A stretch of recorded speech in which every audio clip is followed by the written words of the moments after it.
Welcome दोस्तों, आप सभी का स्वागत है द माइथोलॉजिकल इंडिया के एक नए एपिसोड में। महान धनुर्धर महारथी कर्ण, किस किस प्रकार के योद्धाओं से लड़ना पड़ता था उनको। जो सैनिक महारथी कर्ण से लड़ा करते थे, क्या उनमें इतनी शक्ति थी कि वो अकेले कर्ण के सामने टिक पाते? ये कैसा सवाल है जिस पे लोगों का ध्यान नहीं जाता। उस समय सेना में मौजूद कुछ सैनिक तो बहुत ज़्यादा बलवान हुआ करते थे और कुछ बहुत कम बलवान हुआ करते थे।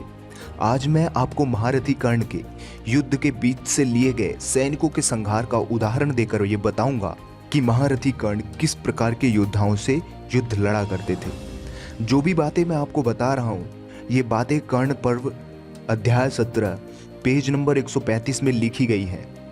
कर्ण युद्ध की तरफ आगे बढ़ रहे थे तो अचानक कभी उनके रास्ते में कोई रथ आ जाता था तो अपना एक बाण निकालकर उस रथ के पहिए पर वार करते थे। वो रथ पूरा का पूरा धराशायी हो जाता था। फिर दूसरा बाण निकालकर तुरंत उस रथ की पताका को तोड़ देते थे और एक बाण के साथ रथ में लगे हुए घोड़ों को भी मार देते थे। उस समय पूरे रथ को नष्ट करने का यही एक तरीका था और इसी प्रकार से महारथी कर्ण रथ को नष्ट किया करते थे क्षण भर में।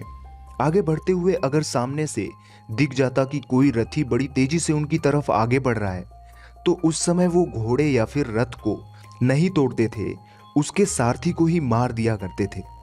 महारथी कर्ण जैसे ही आगे बढ़े, सामने कुछ ताकतवर और पहाड़ जैसे शरीर वाले बलवान सैनिक आ जाते थे, जिनको मारना अन्य सैनिकों से कई गुना कठिन हुआ करता था।